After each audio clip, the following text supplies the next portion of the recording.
Assalamualaikum dostlar. Yaşayınız. Yavaşlar. Üşülerim Men YouTube kanalımның 8-ші videosu hossa болып табылады.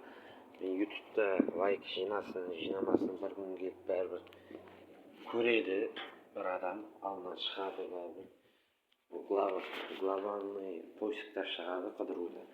Шығады, шықпайды. Көреді, өзінің пікірін қалдырады.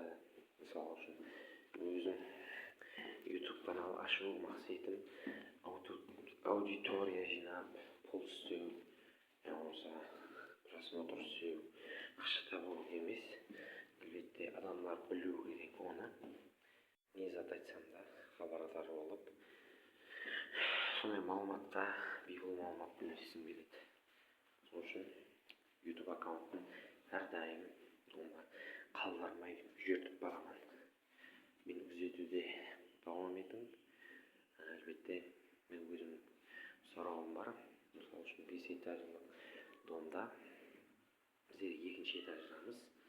Мінекей 2-ші этаж. Ол 1, 2. Біздер не айта жақпан? 1-ші этажда су ағымы деймін, неді ағымы әнде төбеде 5-ші этажда, 5-ші этажда, төбеге 5-ші этажда су напор қандай болады? Бірдей бола ма, бірдей болмай ма? Соны бір домда тұратынға айтып, біздерге жақсы істеп тұрурақ. Сонда да 5-ші этажда тұратынларға қандай болып істейді? Осы 1-ші этажда бүгін көп адам кір жуып, шомылып, көп посуда жуған үшін, суды көбінше ағызып тұрған үшін 5-ші этажларға, 4-ші этажларға судың напоры азайып қала ма деген ойлар болады.